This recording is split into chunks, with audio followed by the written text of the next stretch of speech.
গীতা শাস্ত্র কোনো ব্যক্তি বিশেষ, জাতি, বর্গ, পথ, দেশ, কাল অথবা কোনো কুরীতিগ্রস্ত সম্প্রদায়ের গ্রন্থ নয়, বরং এই ধর্মশাস্ত্র সর্বলৌকিক এবং সর্বকালিক।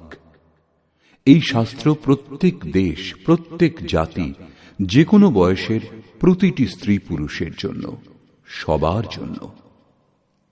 গীতা সম্পূর্ণ মানব জাতির ধর্মশাস্ত্র এবং অত্যন্ত গৌরবের বিষয় যে গীতা আপনারও ধর্মশাস্ত্র।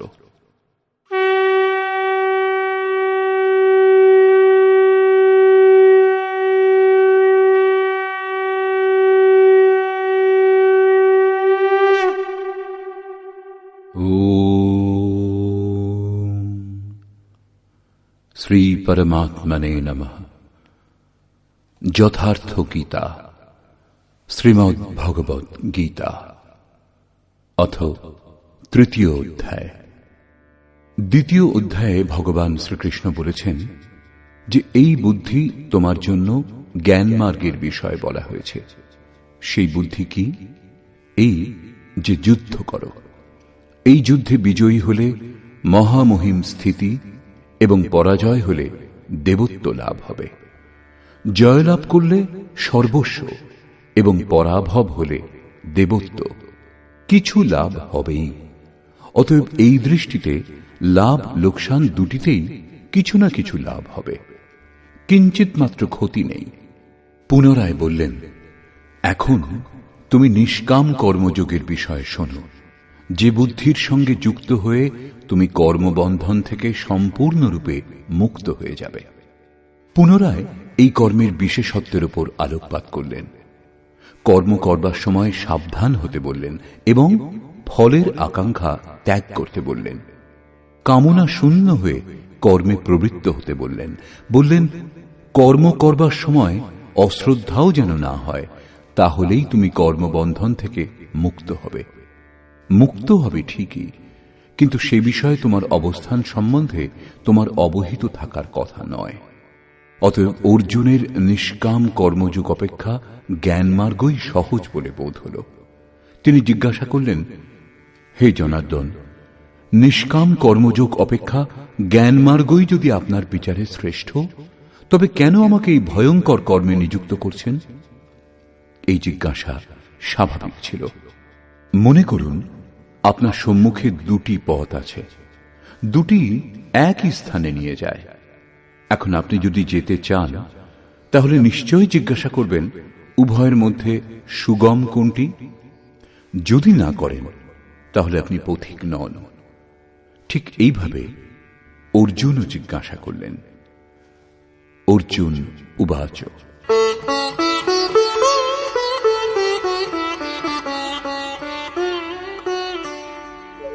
जायसी चेत कर्मणस्ते मता बुद्धिर्जनार्दन तत्किं कर्मणि घोरे मां नियोजयसि केशव। জনগণের প্রতি দয়ালু জনার্দন, যদি নিষ্কাম কর্মযোগ অপেক্ষা জ্ঞানযোগ শ্রেষ্ঠ বলে আপনার অভিমত, তাহলে হে কেশব, আমাকে ভয়ঙ্কর কর্মযোগে কেন নিযুক্ত করছেন? নিষ্কাম কর্মযোগ অর্জুনের ভয়ঙ্কর বলে মনে হল, কারণ এতে কর্মেই তোমার অধিকার আছে, ফলে নয়। কর্ম করবার সময় অশ্রদ্ধাও যেন না হয় এবং নিরন্তর সমর্পণের মধ্যে দিয়ে যোগে দৃষ্টি নিবদ্ধ করে কর্মে প্রবৃত্ত হও। জ্ঞান মার্গে পরাজয় হলে দেবত্ব, জয়লাভ করলে মহামহিম স্থিতি লাভ হবে। লাভ লোকসান স্বয়ং নির্ণয় করে এগিয়ে যেতে হবে। অর্জুনের নিষ্কাম কর্মযোগ অপেক্ষা জ্ঞানযোগ সহজ বলে বোধ হল। সেজন্য তিনি নিবেদন করলেন,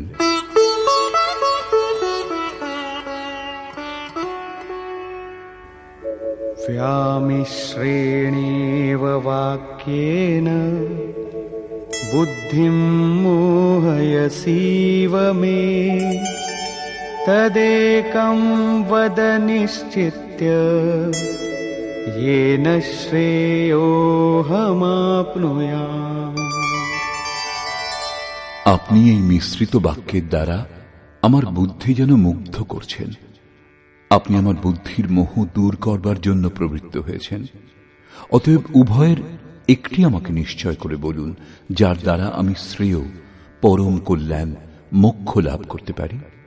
এই প্রসঙ্গে শ্রীকৃষ্ণ বললেন, শ্রী ভগবান উবাচ,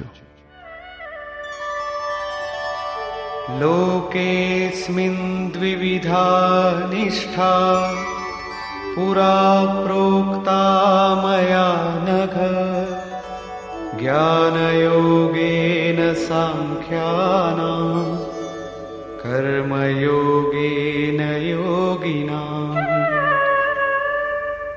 হে নিষ্পাপ অর্জুন, এই লোকে সত্যানুসন্ধানের দুটি ধারার কথা পূর্বে আমার দ্বারা বলা হয়েছে।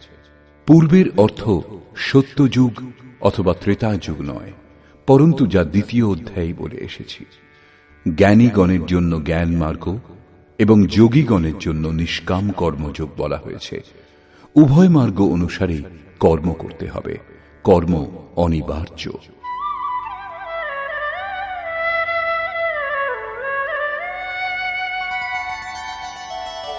न कर्मणामनारम्भात् नैष्कर्म्यं पुरुषोऽश्नुते न च सन्न्यसनादेव सिद्धिं समधिगच्छति।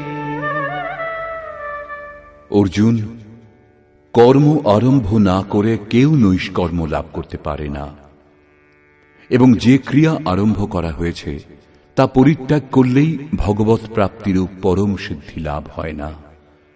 এখন তোমার জ্ঞান মার্গ ভালো লাগে অথবা নিষ্কাম কর্মমার্গ, উভয় মার্গেই কর্ম করতে হবে।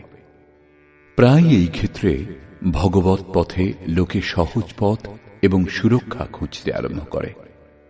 কর্মানুষ্ঠান না করেই নিষ্কর্মী হওয়া যায়, যেন এই ধরনের ভুল না হয়।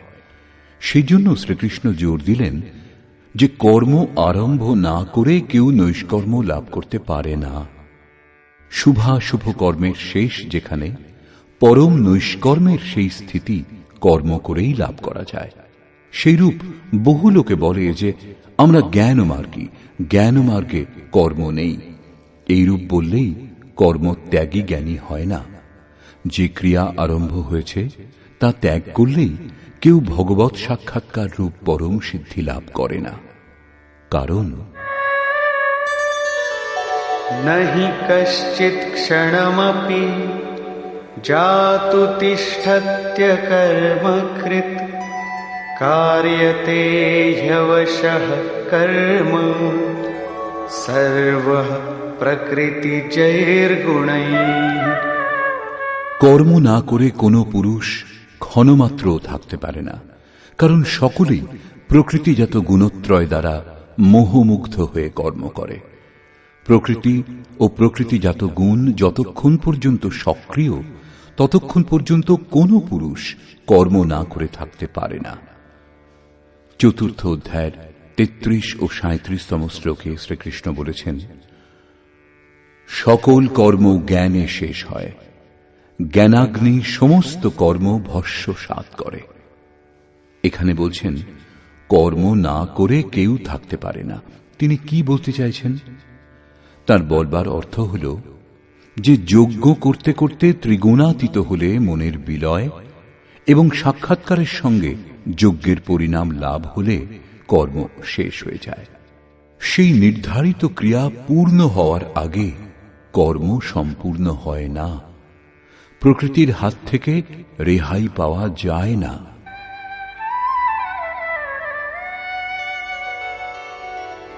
कर्मेन्द्रियाणि संयम्य य आस्ते मनसा स्मरन् इन्द्रियार्थान् विमूढात्मा मिथ्याचार स उच्यते। তা সত্ত্বেও কিছু মূঢ় ব্যক্তি কর্মেন্দ্রিয়গুলি বলপূর্বক রুদ্ধ করে মনে মনে ইন্দ্রিয়ের ভোগ সমূহ স্মরণ করে তাদের মিথ্যাচারী, দাম্ভিক বলে, জ্ঞানী বলে না। একথা প্রমাণিত যে কৃষ্ণকালেও এই ধরনের সংস্কার ছিল। লোকে যা করণীয় তা ত্যাগ করে ইন্দ্রিয়গুলি বলপূর্বক রুদ্ধ করে বলে বেড়াত যে আমি জ্ঞানী, আমি পূর্ণ। কিন্তু শ্রীকৃষ্ণ বলছেন যে তারা সকলেই ধূর্ত।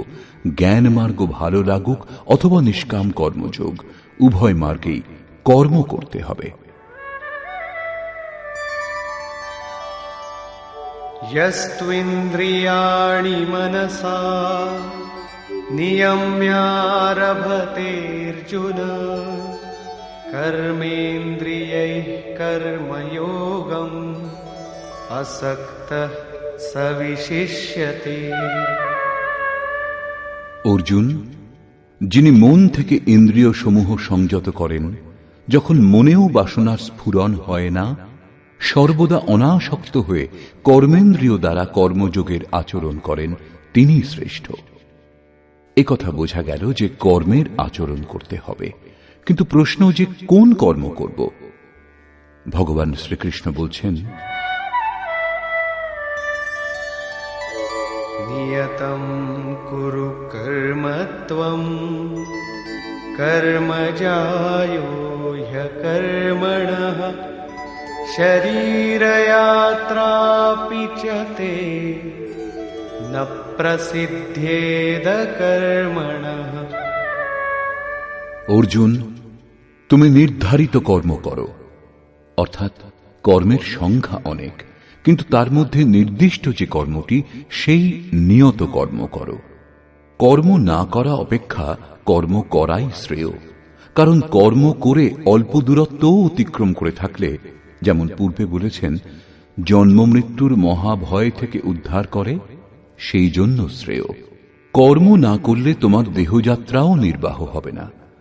দেহযাত্রার অর্থ লোকে বলে শরীর নির্বাহ। কিরূপ শরীর নির্বাহ? আপনি কি দেহ? এই পুরুষ জন্ম জন্মান্তর, যুগ যুগান্তর ধরে দেহযাত্রাই তো করে আসছে। বস্ত্র জীর্ণ হলে অন্য বস্ত্র ধারণ করে। সেইরূপ কীট পতঙ্গ থেকে শুরু করে মানুষ পর্যন্ত, ব্রহ্মা থেকে শুরু করে যাবন্মাত্র জগৎ পরিবর্তনশীল। উত্তম অধম বিভিন্ন যোনিতে এই জীব নিরন্তর দেহযাত্রাই করে চলেছে।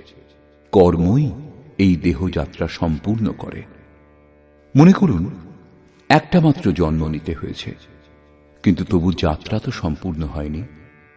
এখনো সে পথিক। যাত্রা সম্পূর্ণ তখনই হবে যখন গন্তব্য এসে যাবে। পরমাত্মাতে স্থিতি লাভ করবার পর আত্মা শরীরে অনুপ্রবেশ করলে আর যাত্রা করতে হয় না। অর্থাৎ শরীর ত্যাগ, শরীর ধারণ এই পর্যায়ে শেষ হয়। অতএব কর্ম পূর্ণতা প্রদান করে। এই পুরুষকে কর্ম সম্পূর্ণ হওয়ার পর আর দেহের যাত্রা করতে হয় না। মোক্ষ সে শুভাত। অর্জুন, এই কর্ম করে তুমি সংসার বন্ধন স্বরূপ অশুভ থেকে মুক্ত হয়ে যাবে। কর্ম সংসার বন্ধন থেকে মুক্ত করে দেয়। এখন প্রশ্ন, সেই নির্ধারিত কর্ম কি? শ্রী ভগবান বলছেন, যজ্ঞার্থাৎ কর্মণোন্যত্র লোকোয়ং কর্ম বন্ধনঃ তদর্থং কর্ম কৌন্তেয় মুক্ত সঙ্গ সমাচর। অর্জুন, যজ্ঞের অনুষ্ঠানই কর্ম। যে ক্রিয়া দ্বারা যজ্ঞ পূর্ণ হয় সেই ক্রিয়া কর্ম। প্রমাণিত হল যে কর্ম একটি নির্ধারিত প্রক্রিয়া। এছাড়া অন্য কর্ম কি কর্ম নয়?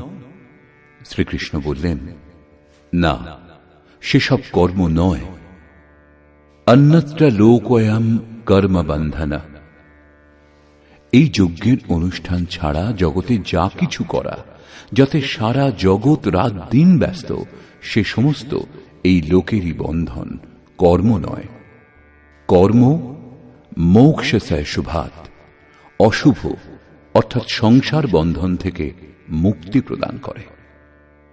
একমাত্র কর্ম হল যজ্ঞের প্রক্রিয়া। অতএব অর্জুন, সেই যজ্ঞ সম্পূর্ণ করার জন্য সঙ্গদোষ থেকে পৃথক অবস্থান করে উত্তম রূপে কর্মের আচরণ করো। সঙ্গদোষ থেকে পৃথক না হলে এই কর্ম সম্পূর্ণ হয় না। এখন স্পষ্ট হল যে যজ্ঞের অনুষ্ঠানকেই কর্ম বলে, কিন্তু এখানে পুনরায় এক নূতন প্রশ্নের উদয় হল যে সেই যজ্ঞ কি যার অনুষ্ঠান করা হবে।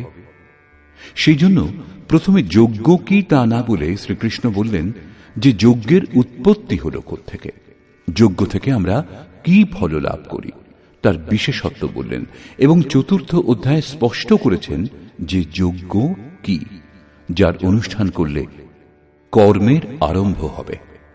যোগেশ্বর শ্রীকৃষ্ণের বাণীর নিপুণতাতে এটা স্পষ্ট হয় যে যে বিষয়ের বর্ণনা করবেন প্রথমে তিনি তার বিশেষত্বের বর্ণনা করলেন যাতে শ্রদ্ধা জাগে। তারপর তিনি তাতে যে সতর্কতা অবলম্বন করতে হয় তার উপর আলোকপাত করলেন এবং অবশেষে মুখ্য সিদ্ধান্ত প্রতিপাদন করলেন। এখানে স্মরণ রাখা আবশ্যক, শ্রীকৃষ্ণ কর্মের অন্যান্য অঙ্গের উপর আলোকপাত করেছেন যে কর্ম হল নির্ধারিত ক্রিয়া, নির্ধারিত ক্রিয়া ব্যতীত অন্য কর্ম কর্ম নয়। দ্বিতীয় অধ্যায়ে প্রথমবার কর্মের নাম উল্লেখ করেছেন, তার বিশেষত্বের উপর জোর দিলেন, তাতে যে সতর্কতা অবলম্বন করা হয় তার উপর আলোকপাত করলেন, কিন্তু কর্ম কি বললেন না। এখানে বর্তমান অধ্যায়ে বললেন যে কেউ কর্ম না করে থাকতে পারে না। প্রকৃতির প্রভাবে মানুষ কর্ম করে। এছাড়া যারা ইন্দ্রিয়গুলিকে বলপূর্বক অবরুদ্ধ করে মন থেকে বিষয় চিন্তা করে তারা অহংকারী। সেই জন্য অর্জুন, মনের দ্বারা ইন্দ্রিয় সমূহ সংযত করে তুমি কর্ম করো, কিন্তু কোন কর্ম করা হবে সে প্রশ্নটি যেমন তেমনি রইল। যোগেশ্বর শ্রীকৃষ্ণ বললেন, অর্জুন তুমি নির্ধারিত কর্ম করো। এখন প্রশ্ন, সেই নির্ধারিত কর্ম কি যার অনুষ্ঠান করতে বলেছেন? তিনি বলছেন যজ্ঞের অনুষ্ঠান করাই কর্ম। এখন প্রশ্ন ওঠে যে যজ্ঞ কি? এখানে যজ্ঞের উৎপত্তি এবং বিশেষত্ব পর্যন্ত বলবেন। চতুর্থ অধ্যায়ে যজ্ঞের সম্বন্ধে সুস্পষ্ট ধারণা হবে যার অনুষ্ঠানই কর্ম। গীতা শাস্ত্র বোঝার চাবিকাঠি হল কর্মের এই পরিভাষা। যজ্ঞ ছাড়া সবকিছু করে সংসারী লোকেরা। কেউ চাষ করে, কেউ ব্যবসা, কেউ উচ্চ পদে প্রতিষ্ঠিত, কেউ সেবক, কেউ বা নিজেকে বুদ্ধিজীবী বলে, কেউ বলে শ্রমিক, কেউ সমাজ সেবাকে, কেউ দেশ সেবাকে কর্ম বলে মনে করে। এই কর্মগুলির মধ্যে কিছু কর্মকে সকাম এবং কিছু কর্মকে নিষ্কাম কর্ম বলে লোকের ভূমিকাও তৈরি করে নিয়েছে, কিন্তু শ্রীকৃষ্ণের অনুসারে সেসব কর্ম নয়। অন্যত্র লোকোয়ম কর্ম বন্ধনা। যজ্ঞের অনুষ্ঠান ছাড়া যা কিছু করা হয় সেসব কর্ম এই লোকেরই বন্ধন, মোক্ষ প্রদানকারী কর্ম নয়। বস্তুত যজ্ঞের অনুষ্ঠান কর্ম। এখন যজ্ঞ কি তা না বলে ভগবান শ্রীকৃষ্ণ বলছেন যজ্ঞ এলো কোথা থেকে।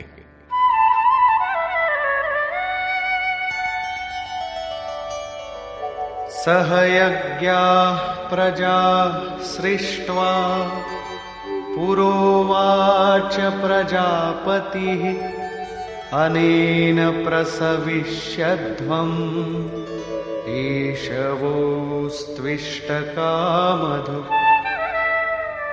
প্রজাপতি ব্রহ্মা কল্পারম্ভে যজ্ঞের সঙ্গে প্রজা সৃষ্টি করে বলেছিলেন, এই যজ্ঞ দ্বারা তোমরা বৃদ্ধিপ্রাপ্ত হও।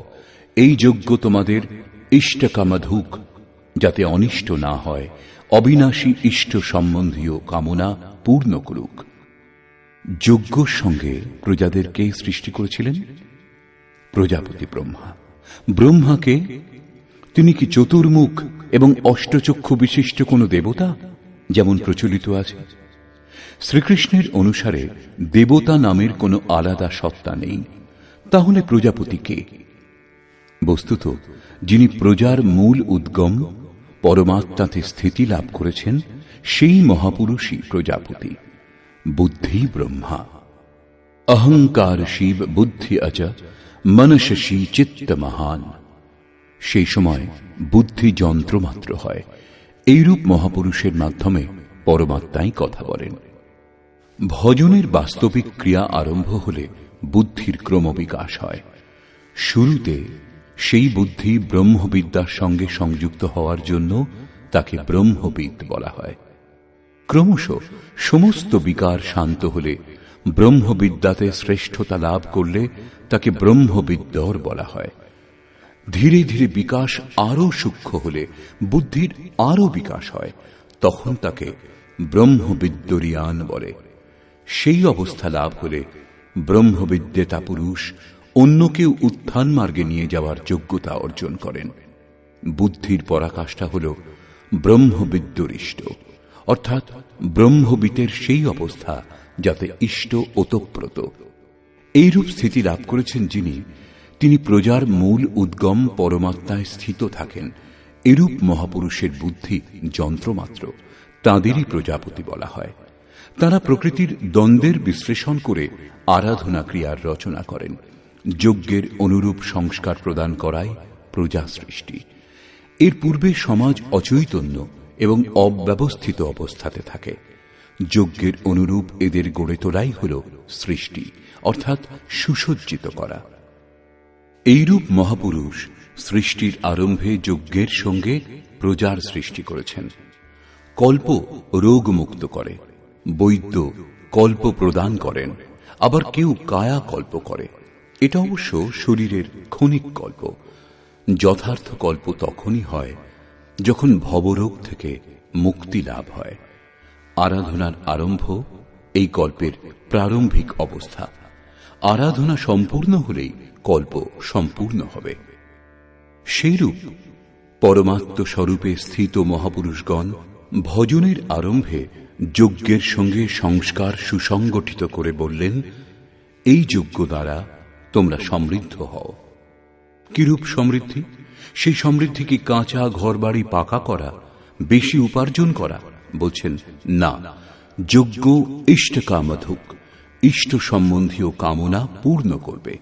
ইষ্ট একমাত্র পরমাত্মা, সেই পরমাত্মা সম্বন্ধীয় কামনা পূর্ণ করে এই যজ্ঞ। এখানে এ প্রশ্ন স্বাভাবিক যে যজ্ঞ সরাসরি পরমাত্মার প্রাপ্তি করাবে নাকি ক্রমে ক্রমে চলার পর?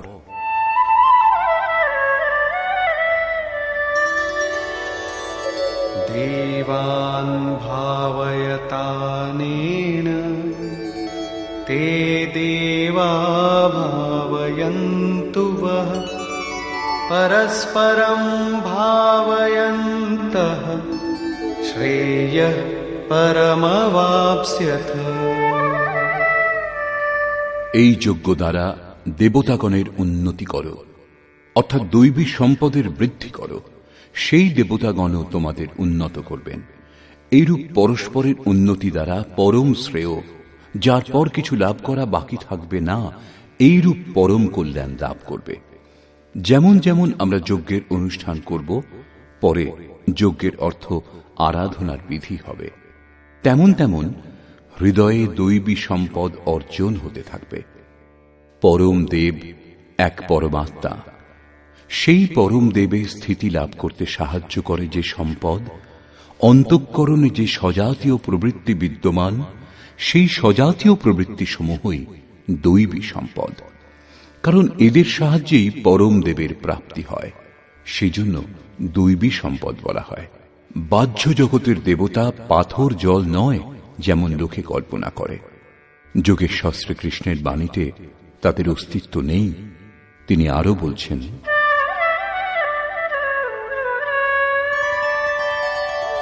ইষ্টান ভোগান হিবো দেবা দাস্যন্তে যজ্ঞভাবিতাঃ তৈর্দত্তান প্রদায়েভ্যো यो ভুঙ্ক্তেস্তেন এব সঃ। যজ্ঞ দ্বারা সংবর্ধিত দেবতাগণ অর্থাৎ দৈবী সম্পদ আপনাকে ইষ্টান ভোগান হি দাস্যন্তে। ইষ্ট অর্থাৎ আরাধ্য সম্বন্ধীয় ভোগ প্রদান করবেন, অন্য কিছু নয়। তাই দত্তান, তিনি একমাত্র দাতা।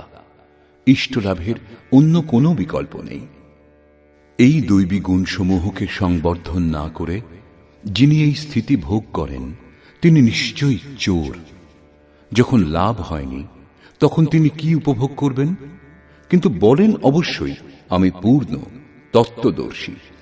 এইরূপ মিথ্যাবাদী এই পথ থেকে মুখ লুকিয়ে বেড়ায়। তারা চোর, প্রাপ্তকর্তা নয়। কিন্তু যারা লাভ করেছেন তারা কি পেয়েছেন?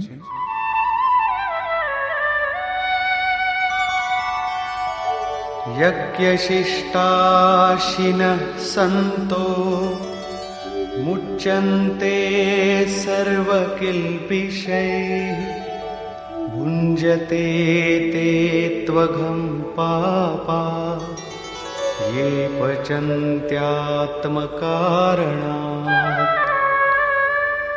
যে সাধু পুরুষগণ যজ্ঞাবশেষ অন্ন গ্রহণ করেন তারা সকল পাপ থেকে মুক্ত হন। দৈবী সম্পদের বৃদ্ধি করতে করতে পরিণামে প্রাপ্তিকালই পূর্তিকাল। যজ্ঞ সম্পূর্ণ হয় যখন, তখন অবশিষ্ট যিনি থাকেন তিনি হলেন ব্রহ্ম। সেই ব্রহ্মই আবার অন্ন। একেই শ্রীকৃষ্ণ অন্যভাবে বললেন, যজ্ঞ শিষ্টামৃত ভুজৌ ইয়ান্তি ব্রহ্ম সনাতনম। যজ্ঞ যার সৃষ্টি করে সেই অসন যিনি গ্রহণ করেন তিনি ব্রহ্মে লীন হন। এখানে তিনি বলছেন যজ্ঞাবশেষ অসন ব্রহ্ম পীযূষ যিনি পান করেন তিনি সকল পাপ থেকে মুক্ত হন। সাধু ব্যক্তি মুক্ত হন, কিন্তু পাপী যারা তারা মোহজাত দেহের পোষণের জন্যই অন্ন পাক করে, পাপান্ন গ্রহণ করে। তারা ভজন করে, আরাধনা বুঝে অগ্রসরও হয়, কিন্তু পরিবর্তে কিছু কামনা করে। আত্মকারণাৎ, দেহের এবং এই দেহের সম্বন্ধীয়দের কিছু লাভ হোক। তারা নিশ্চয়ই লাভ করবে, কিন্তু তা ভোগ করবার পর নিজেকে তারা সেখানেই দেখতে পাবে যেখান থেকে ভজন আরম্ভ করেছিল। এর থেকে বেশি ক্ষতি কি হতে পারে? যখন এই দেহটাই নশ্বর, তখন এর সুখ ভোগ কতদিন? তারা আরাধনা করে, কিন্তু পরিবর্তে পাপ গ্রহণ করে। পলটি সুধাতে সঠ বিশলেহি, তা নষ্ট হবে না ঠিক, কিন্তু এগিয়েও যাবে না। সেজন্য শ্রীকৃষ্ণ নিষ্কাম হয়ে কর্ম অর্থাৎ ভজন করবার উপর জোর দিলেন।